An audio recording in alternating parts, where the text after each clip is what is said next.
नमस्कार मित्रांनो, स्वागत आहे आपल्या चॅनलवर जॉब विथ भूषण. तुमच्यासाठी एक चांगली जॉब ऑपॉर्च्युनिटी घेऊन आलेलो आहे. ही भरती निघालेली आहे. इस्रो एसडीएससी शार्क भरती निघालेली 2025. सतीश धवन स्पेस सेंटर भरती 2025 ओके. याच्यामध्ये पदांची जी नावं दिलेली आहे आता सायंटिस्ट इंजिनियर एससीसाठी वॅकन्सी आहे. Technical assistant, scientifical assistant, library assistant, radiographer, technician B, draftman B, cook, fireman, कुकसाठी असणार आहे. फायरमॅन यासाठी वॅकन्सी, ड्रायव्हर यासाठी, नर्स बी साठी वॅकन्सी असणार. टोटल इथे 141 पदांसाठी वॅकन्सी निघालेली आहे.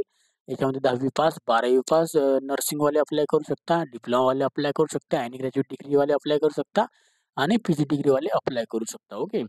तर संपूर्ण माहिती तुम्हाला मी ह्या व्हिडिओमध्ये देणार. तर व्हिडिओ शेवटपर्यंत नक्की बघायचा आहे, आणि चॅनलला सबस्क्राईब करून ठेवायचं आहे, बेल आयकनला प्रेस करून ठेवायचं आहे, आणि टेलिग्राम चॅनल, व्हॉट्सअपवर, इंस्टाग्राम आणि फेसबुक आयडीला पण फॉलो करून ठेवायचं आहे. ही जी वॅकन्सी निघालेली आहे गव्हर्नमेंट ऑफ इंडिया अंतरिक्ष डिपार्टमेंट स्पेससाठी तर वॅकन्सी असते. डिपार्टमेंट ऑफ स्पेस, जे की इंडियन स्पेस रिसर्च ऑर्गनायझेशनकडून वॅकन्सी असणार आहे. सतीश धवन स्पेस सेंटर साराकडून. ओके. आता याच्यात दिलेलं आहे आता श्रीहरिकोटा इथं त्रिपुरीमध्ये डिस्ट्रिक्ट एपी मध्ये साठी वॅकन्सी आहे. ॲडव्हर्टाइजमेंटची दिलेली आहे 16/10/2025 ला याची नोटिफिकेशन आलेली आहे, जी की सतीश धवन स्पेस सेंटर श्रीहरिकोटा कडे ते वॅकन्सी असणार आहे, जी की आपल्याला अंडर आपल्याला इंडियन स्पेस रिसर्च ऑर्गनायझेशनकडून भरली जाते. ही वॅकन्सी लोकेटेड पर 100 किलोमीटर नॉर्थ चेन्नईकडे असतं मित्रांनो. ओके. 18 KM सल्लूपेटमध्ये आहे, आणि त्रिपुरी डिस्ट्रिक्टमधून आंध्र प्रदेशमध्ये असणार आहे. ओके. लॉन्चेस क्लास लॉन्च असणार याच्यामध्ये, ज्याच्या national for international customers for याच्यामध्ये डिव्हाइस लॉन्चेस असणार आहे. ओके. आता याच्यामध्ये दिलेलं आहे सतीश धवन स्पेस सेंटर सारसाठी याच्यामध्ये फॅसिलिटीज जी असणार आहे, सॉलिड आपल्याला propellant and productions and rockets, motor statics and test facility and launch for complexity launching for the Veridity and rockets and rockets tracking and आपल्याला याच्यात दिलेलं आहे ऑप्टिकल फॉर ट्रॅकिंग सिस्टम, म्हणजे track करत असतात ते रॉकेट्स वगैरे जे असतात, ट्रॅकिंग वगैरे करत असतात. ओके. त्यानंतर इथं दिलेलं आहे सतीश धवन आंतरराष्ट्रीय शारकडून जी येते फॉलोइंग द पोस्ट. ओके. त्याचे पोस्ट दिलेला आहे, आपण बघू. डिसिप्लिन दिलेलं आहे, नंबर ऑफ वॅकन्सी, लोकेशन दिलेलं आहे, क्वालिफिकेशन दिलेलं आहे. त्यानंतर नेम ऑफ द आपल्याला सायंटिस्ट इंजिनियर यासाठी वॅकन्सी असणार. त्यांना पगार असणार आहे लेवल 10 56,100 पासून 1,77,500. आता इथं मशीन डिझाईनसाठी तर वॅकन्सी असणार आहे, एक वॅकन्सी टोटल फक्त. श्रीहरिकोटा आंध्र प्रदेशमध्ये वॅकन्सी असणार आहे. त्यासाठी आपल्याला इथं मशीन डिझाईन आपल्याला झालेलं पाहिजे, आपल्याला इंजिनिअरिंग वगैरे, तरच आपण इथं एमटेक ME MTF वाले इथं अप्लाय करू शकता. MSc वाले मशीन डिझायनरमध्ये, BSc इंजिनिअरिंग वाले अप्लाय करू शकता. 65% आपल्या याच्यामध्ये पाहिजे आहे, तरच आपण अप्लाय करू शकतो. त्यानंतर इंडस्ट्रियल इंजिनिअरसाठी ते वॅकन्सी असणार. टोटल ऑफ 3 वॅकन्सी असणार आहे. ही पण श्रीहरिकोटाला वॅकन्सी असणार आहे. याच्यामध्ये आपल्याला ME MTech MSc आणि BSc BE BTech आणि BSc इंजिनिअरिंग वाले अप्लाय फक्त 65% लागणार आहे. इलेक्ट्रिकल इंजिनिअरिंगमध्ये इथं वॅकन्सी, इलेक्ट्रिक अँड इलेक्ट्रॉनिक्स इंजिनिअरमध्ये याच्यामध्ये टोटल ऑफ 2 वॅकन्सी आपल्याला बघायला मिळतात. त्याच्यामध्ये श्रीहरिकोटाला वॅकन्सी, याच्यामध्ये BE BTech BSc इंजिनिअरिंग वाल्यांसाठी वॅकन्सी असणार. 65% आपल्याला लागणार आहे याच्यामध्ये. ओके. त्यानंतर इथं दिलेला हा ॲटोस्पेसिस अँड सायन्स मेथॉलॉजीसाठी मतलब वायुमंडलीय विज्ञान मौसम विभागासाठी वॅकन्सी असणार. याच्यामध्ये एक वॅकन्सी श्रीहरिकोटाकडून असणार आहे. टोटल ऑफ इथं एज्युकेशन क्वालिफिकेशन जे असणार आहे, MSc झालेलं पाहिजे आपल्या या स्ट्रीममध्ये. BSc फिजिक्स अँड मॅथमॅटिक्स असेल तरी अप्लाय करू शकतो. 60% लागणार आहे. त्यानंतर ॲनालिटिक केमिस्ट्रीसाठी एक वॅकन्सी श्रीहरिकोटाला वॅकन्सी. MSc ॲनालिटिक केमिस्ट्रीवाले अप्लाय करू शकता 60%मध्ये. ओके. BSc केमिस्ट्रीवाले 65%मध्ये अप्लाय करू शकता. केमिकल इंजिनिअरिंगसाठी वॅकन्सी टोटल ऑफ 15 वॅकन्सी याच्यामध्ये असणार आहे. ओके. ज्याच्यामध्ये श्रीहरिकोटाला 10 वॅकन्सी असणार आहे. त्रिगुरममध्ये 3 वॅकन्सी असणार आहे. वलियनम केरळमध्ये एक वॅकन्सी असणार आहे. याच्यामध्ये क्वालिफिकेशन असणार आहे BE BTech केमिकल इंजिनिअरिंग वाल्यांसाठी 65% मध्ये झालेली पाहिजे आपल्याला डिग्री. ओके. त्यानंतर आपल्याला इथं रसायनीमध्ये महाराष्ट्रामध्ये पण एक वॅकन्सी होती. ओके. त्यानंतर आता पुढे गेल्यानंतर आता आता इथं रजिस्ट्रेशन पब्लिकेशन दिलेलं आहे. लँडिंग फॉर याच्यामध्ये वॅकन्सीमध्ये रिक्वायरमेंट दिलेलं आहे 31/5/2013 नुसार. ओके. याच्यामध्ये आपल्याला ते कोर्स वगैरे दिलेले आहे, वॅकन्सीनुसार आपल्याला असणार आहे. ऑल इंडियामध्ये आपण अप्लाय करू शकतो कुठूनही. ओके. ऑर्डर ऑफ रिक्वायरमेंटमध्ये. आता ग्रॅज्युएशन आपल्याला याच्यामध्ये झालेलंच पाहिजे युनिव्हर्सिटीनुसार. पोस्ट ग्रॅज्युएशन वगैरे असेल, चांगली ऑपॉर्च्युनिटी आहे. त्यामध्ये दिलेले आहे आपल्याला CGPA पर्सेंटेज, या पर्सेंटेजची आपल्याला टक्केवारी काढून घ्यायची आहे. याच्यामध्ये दिलेली माहिती युनिव्हर्सिटीनुसार आपल्याला सगळी माहिती इथून भरावी लागेल. ईडब्ल्यूएससाठी माहिती वगैरे दिलेली आहे. ओके. आणि त्यानंतर आता फॅसिलिटीज फॉर एससी इंजिनिअरसाठी दिलेलं आहे, जे की आता केमिकल इंजिनिअरिंगसाठी आता 2 नंबरचे जे पद असणार आहे ते बघूया आता. ओके. आता तुम्हाला सांगितलं सायंटिस्ट इंजिनिअरिंगचे होते. आता याचे 2 नंबरचं पद असणार आहे असिस्टंट टेक्निकल असिस्टंटसाठी लेव्हल 7 सॅलरीसाठी 64,900 पासून 1,42,400 पगार. याच्यामध्ये केमिकल इंजिनिअरसाठी 3 वॅकन्सी असणार आहे कॅटेगरीमध्ये. याच्यामध्ये आपल्याला फर्स्ट क्लास डिप्लोमा केमिकल इंजिनिअरिंगवाले अप्लाय करू शकता. त्यानंतर आपल्याला केमिकल इंजिनिअरिंगमध्ये आयडेंटी पीसीआर युनिट युनिट रसायनीसाठी एक वॅकन्सी असणार आहे, एक वॅकन्सी. इथं फर्स्ट क्लास डिप्लोमा केमिकल इंजिनिअरिंगवाले अप्लाय करू शकता. मेकॅनिकल इंजिनिअरिंगला 10 वॅकन्सी असणार आहे. कॅटेगरीमध्ये बघून घ्यायचे. फर्स्ट क्लास डिप्लोमा मेकॅनिकल इंजिनिअरिंगवाले अप्लाय करू शकता. त्यानंतर mechanical engineer identified PCR unit रसायनीमध्ये एक वॅकन्सी. फर्स्ट क्लास आपल्याला याच्यामध्ये आपल्याला इंजिनिअरिंग डिप्लोमा झालेला पाहिजे मेकॅनिकलमध्ये. ओके. ऑटोमोबाईल इंजिनिअरिंगमध्ये 5 वॅकन्सी असणार आहे. फर्स्ट क्लास डिप्लोमा ऑटोमोबाईल इंजिनिअरिंगवाले इथं अप्लाय करू शकता. ओके. त्यानंतर इलेक्ट्रिक इंजिनियर इलेक्ट्रॉनिक्स इंजिनिअरसाठी 2 वॅकन्सी याच्यामध्ये असणार आहे. याच्यामध्ये आपल्याला दिलेलं आहे फर्स्ट क्लास डिप्लोमा इलेक्ट्रिकल इंजिनिअरवाले अप्लाय करू शकता. सिव्हिल इंजिनिअरिंगमध्ये एक वॅकन्सी असणार आहे. याच्यामध्ये आपल्याला फर्स्ट क्लास सिव्हिल इंजिनिअरिंग डिप्लोमावाले अप्लाय करू शकता. कॉम्प्युटर सायन्स इंजिनिअरिंगमध्ये 2 वॅकन्सी असणार आहे. First class diploma in computer सायन्सवाले इथं अप्लाय करू शकता. ओके. इलेक्ट्रॉनिक्स कम्युनिकेशन इंजिनिअरिंगमध्ये 2 वॅकन्सी असणार आहे. First class diploma in electronics communication इंजिनिअरिंगवाले इथं अप्लाय करू शकता. त्यानंतर इथं इलेक्ट्रॉनिक्स कम्युनिकेशन इंजिनिअरिंगमध्ये आयडेंटिफाईड पीसीआर युनिट रसायनीमध्ये एक वॅकन्सी फर्स्ट क्लास डिप्लोमावाले इथं अप्लाय करू शकता. ओके. त्यानंतर आपल्याला थर्ड पोझिशन येते आपली 3 नंबरची सायंटिफिकल असिस्टंट लेव्हल 7 मध्ये सॅलरी असणार आहे आपल्याला 34,900 पासून 1,42,400 पगार. याच्यामध्ये केमिस्ट्रीमध्ये वॅकन्सी आहे. रसायनिकरिता इथे एक वॅकन्सी बीएससी केमिस्ट्रीवाले अप्लाय करू शकता. कॉम्प्युटर सायन्सला इथे एक वॅकन्सी असणार आहे. बीएससी कॉम्प्युटर सायन्सवाले इथं अप्लाय करू शकता. त्यानंतर इथं फाईन आर्ट्ससाठी इथं असणार एक वॅकन्सी. बॅचलर ऑफ फाईन आर्ट्सवाले इथं फोटोग्राफीवाले अप्लाय करू शकता. नेम ऑफ द पोस्ट असणार आहे लायब्ररी सायंटिस्ट असिस्टंट गृह लेवल असणार आहे. लेवल 7 सॅलरी 44,900 पासून 1,42,400 पगार. याच्यामध्ये लायब्ररी असिस्टंटसाठी इथं यासाठी वॅकन्सी असणार आहे. याच्यात एक vacancy graduation first class graduation झालेलं पाहिजे आपल्या लायब्ररी सायन्समध्ये, तरच आपण इथं अप्लाय करू शकतो. आता याच्यामध्ये संपूर्ण माहिती आपल्याला दिलेली आहे. त्यानंतरची पोस्ट आपल्याला येते आपल्या रेडिओग्राफर लेवल ए मध्ये आपल्याला लेवल 4 सॅलरी 25,500 पासून 81,100 पगार.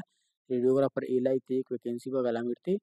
ओके. याच्यामध्ये फर्स्ट क्लास आपल्याला डिप्लोमावाल्यांसाठी इथं वॅकन्सी 2 वर्षाचं आपलं ड्युरेशन झालेली पाहिजे त्याच्यामध्ये. ओके. त्यानंतरचं पद असणार याच्यामध्ये टेक्निशियन बी मध्ये लेवल 3 सॅलरी 21,700 पासून 69,100 पगार. रसायनमध्ये केमिकलमध्ये वॅकन्सी 6 वॅकन्सी कॅटेगरीनुसार. याच्यामध्ये आपल्याला पाहिजे ITI NCET SCET मध्ये सर्टिफिकेशन झालेलं असेल तर अप्लाय करू शकतो. त्यानंतर केमिकल आयडेंटिफायर रसायनमध्ये 7 वॅकन्सी असतात. याच्यात पण ITI वाल्यांसाठी तर डिप्लोमावाल्यांसाठी वॅकन्सी असणार आहे. इलेक्ट्रिशियन वाल्यांसाठी 6 वॅकन्सी असतात. ITI वाल्यांसाठी इथं चांगली पॉझिटिव्ह आपल्याला बघायला मिळते. त्यानंतर इलेक्ट्रिशियनसाठी पण परत तिथे एकदा वॅकन्सी असणार आहे. ITI वाल्यांसाठी, इलेक्ट्रिशियनवाल्यांसाठी NCET सर्टिफिकेशन, फिटरवाल्यांसाठी 19 वॅकन्सी NCET सर्टिफिकेशन ITI वाले अप्लाय करू शकता. त्यानंतरचं असणार फिटर आयडेंटिफाईड रसायनासाठी 2 वॅकन्सी, ITI वाल्यांसाठी वॅकन्सी. सिव्हिल इंजिनिअरिंग असिस्टंटसाठी तर 4 वॅकन्सी असतात ITI वाल्यांसाठी, डिप्लोमावाल्यांसाठी. ओके. त्यानंतर इथं असणार रेफ्रिजरेशन एअर कंडिशनरसाठी 5 वॅकन्सी असणार आहे याच्यामध्ये. ITI डिप्लोमा आणि पंप ऑपरेटर कम्पसाठी याच्यामध्ये एक वॅकन्सी असणार आहे ITI वाल्यांसाठी, डिप्लोमावाल्यांसाठी. डिजिटल आपल्याला डिजिटल फोटोग्राफीसाठी एक वॅकन्सी. 10वी पास ITI झालेलं पाहिजे फोटोग्राफीमध्ये. इलेक्ट्रॉनिक्स मेकॅनिकलला 12 वॅकन्सी असणार आहे. याच्यामध्ये आपल्याला 10वी पास प्लस ITI वाल्यांसाठी वॅकन्सी असणार आहे. त्यानंतर बॉयलर अटेंडंटसाठी इथं 2 वॅकन्सी असणार आहे. 10वी पास वाल्यांसाठी तर वॅकन्सी असणार आहे आणि अप्रेंटिसशिपवाली वॅकन्सी असणार. डिझेल मेकॅनिकलला एक वॅकन्सी, ITI वाल्यांसाठी चांगली अपॉर्च्युनिटी. एस्टिमेशन मेकॅनिकलला एक वॅकन्सी, ITI वाल्यांसाठी चांगली अपॉर्च्युनिटी असणार आहे. नेम असणार आहे ड्रग्समॅन बी साठी लेवल 3 सॅलरी 21,700 पासून 69,100 पगार. सिव्हिलसाठी एक वॅकन्सी असणार आहे कॅटेगरीमध्ये. याच्यामध्ये आपल्याला सिव्हिल डिप्लोमा आणि डिप्लोमावाल्यांसाठी नाही तर ITI वाल्यांसाठी वॅकन्सी असणार आहे. त्यानंतरची वॅकन्सी आपल्याला इथे आपल्याला कुकसाठी लेवल 2 सॅलरी 19,900 पासून 63,200 पगार. आता कुकसाठी इथं 3 वॅकन्सी असणार कॅटेगरीमध्ये. 10वी पास पाहिजे याच्यामध्ये आणि अनुभव पाहिजे 5 वर्षाचा कुकिंगमध्ये. त्यानंतर इथं नेम ऑफ द पोस्ट दिलेला आहे फायरमॅन ए साठी लेवल 2 सॅलरी 19,900 पासून 63,200 पगार. फायरमॅन ए साठी 6 वॅकन्सी आपल्याला दिलेल्या आहे. मॅट्रिफिकेशन 10वी पास वाल्यांसाठी असणार आहे. फायरमॅन कोर्स आपल्याला झाले पाहिजे. ओके. त्यानंतर इथं असणार आहे लाईट व्हेकल ड्रायव्हर साठी वेकेली असणार आहे. लाईट व्हेकल ड्रायव्हर ए ग्रुपसाठी 19,900 पण 63,200 पगार, लेव्हल 2 सॅलरी. याच्यामध्ये आपल्याला 3 व्हॅकन्सी बघायला मिळतात. 10वी पास प्लस 3 वर्षाची आपल्याला एक्सपिरियन्स पाहिजे लाईट व्हेकल लायसन्सचा. ओके. त्यानंतर इथं दिलेलं आहे संपूर्ण माहिती 21 ते 39 आपल्याला दिलेल्या ह्याच्याबद्दल माहिती. ओके. त्यानंतर आता त्याच्यानंतर आता पुढे गेल्यानंतर नेम ऑफ द नर्स बीसाठी तर व्हॅकन्सी लेवल 7 सॅलरी 44,900 पासून आपल्याला 1,42,400 पगार असणार आहे. याच्यामध्ये आपल्याला बघू शकता तुम्ही नर्स बी करता इथं व्हॅकन्सी असणार आहे. याच्यामध्ये एक पद आपल्याला बघायला मिळतात. ओके. आता याच्यामध्ये आपल्याला पूर्ण BSc first class diploma nursing diploma कोर्सवाल्यांसाठी तर चांगली पॉझिटिव्ह असणार आहे. ओके. त्यानंतर नेम ऑफ द पोस्ट आपली असं ड्रग्समॅन बीसाठी लेवल 3 सॅलरी असणार आहे. ड्रग्समॅन सिव्हिल करता इथे एक व्हॅकन्सी बघायला मिळते. ACC 10वी पास आणि NCVT सर्टिफिकेशनवाले ITI वाले अप्लाय करू शकता. टेक्निशियन बी करता लेवल 3 सॅलरी 21,700 पासून 69,100 पगार. कॉम्प्युटर सायन्ससाठी एक व्हॅकन्सी असणार आहे. ITI वाल्यांसाठी आणि डिप्लोमावाल्यांसाठी चांगली पॉझिटिव्ह बघायला मिळते. ओके. इथे संपूर्ण माहिती तुम्हाला इथे दिलेली आहे. त्यानुसार आता ॲडव्हर्टाइजमेंट नुसार आपल्याला आंध्र प्रदेश, श्रीहरिकोटा, त्रिपुरम, केरळ, उत्तराखंड, महाराष्ट्र, तामिळनाडू, तेलंगणा सगळे स्टेटची जे नावं दिलेली आहे सेंटरचे तिथे दिलेले आहे. ओके. इथे PWD नुसार इथं व्हॅकन्सीची माहिती वगैरे दिलेली आहे. एकदा वाचून घ्यायचं आहे. त्यानंतर पोस्ट कोड दिलेला आहे. एकदा वाचून घ्यायचे आपण पोस्ट कोडनुसार अप्लाय करून घ्यायचे आहे. ओके. आता सायंटिस्ट साठी तर पोस्ट दिलेला आहे जी की आपल्याला इथं जॉब ऑफ नेचर दिलेलं आहे. एकदा जॉब ऑफ नेचर आपलं वाचून घ्यायचं आहे. प्रत्येक पदाकरता जॉब ऑफ नेचर आपल्यासाठी स्वतंत्रपणे दिलेलं आहे. याच्यामध्ये एकदा वाचून घ्या आपण. ओके. जेणेकरून जॉब ऑफ नेचर आपल्याला माहिती असल्यामुळे आपल्याला नंतरून काहीही डाऊट नसतो. ओके. जॉब ऑफ नेचर आपण वाचून घ्या. एज लिमिट्स वेगळी वेगळी असणार आहे सगळ्यांची याच्यामध्ये दिलेली आहे जे की मी सांगतो आता. ओके. वेतन आता आणि एज लिमिट वगैरे दिलेलं आहे. ओके. आता पोस्ट दिलेला आहे, पदनाम दिलेलं आहे, सॅलरी दिलेली आहे आणि इथं एज लिमिट दिलेलं आहे. आता याच्यामध्ये वैज्ञानिक SC/ST मध्ये आता लेव्हल 2 मध्ये आणि 3 ते 6 मध्ये दिलेलं आहे. याच्यामध्ये ₹86,955 प्रति महिना असणार आहे. 18 ते 30 वर्षापर्यंत अप्लाय करू शकता. 3 ते 6 मध्ये आपल्याला पगार सेम असणार 86,955 आणि 18 ते 28 वर्षापर्यंत अप्लाय करू शकता. 7 ते 16 मध्ये आपल्याला दिलेलं आहे टेक्निकल असिस्टंटला आणि त्याच्यानंतर सायंटिस्टला सायंटिफिक असिस्टंट आणि लायब्ररी असिस्टंट याला यांना तिघांना पगार ₹69,595 असणार 18 ते 35 वर्षापर्यंत आपण अप्लाय करू शकतो यामध्ये. ओके. त्यानंतर रेडिओग्राफरला इथं दिलेलं आहे ₹39,525 पगार प्लस आपल्याला बेसिक DA वगैरे असं 18 ते 35 वर्षापर्यंत अप्लाय करू शकता. त्यानंतर टेक्निकल बी मध्ये इथं दिलेलं आहे ड्रग्समॅन मध्ये आपल्याला बी मध्ये याच्यात पगार असणार त्यांना 33,635 पासून 18 ते 35 वर्षापर्यंत आपण अप्लाय करू शकतो. कुकसाठी तर ₹30,845 पगार असणार 18 ते 35 वर्षापर्यंत अप्लाय करू शकतो. फायरमॅनसाठी इथं व्हॅकन्सीचा पगार असणार आहे ₹38,845 18 ते 25 वर्षापर्यंत अप्लाय करू शकतात. त्यानंतर इथं असणार आहे वाहन चालकसाठी जी व्हॅकन्सी त्यांना पगार असणार ₹30,845 पर मंथ बेसिक पे नुसार 18 ते 35 वर्षापर्यंत अप्लाय करू शकतात. नर्स बी साठी ₹69,595 पगार असणार आहे 18 ते 35 वर्षापर्यंत अप्लाय करू शकतो. ओके. त्यानंतर इथे संपूर्ण माहिती वगैरे दिलेली आहे याच्यामध्ये कॅटेगरीनुसार. ओके. SC/ST ला 5 वर्ष आहे सूट, OBC ला 3 वर्ष आहे सूट, PWD ला 6 वर्ष आहे सूट, PWD SC/ST ला 15 वर्ष आहे सूट आणि PWD OBC ला 13 वर्ष आहे सूट. आता करिअर प्रोसेस दिलेली याच्यामध्ये एक्स-रे करून इथं प्रोव्हाइड पॉझिटिव्ह असणार आहे.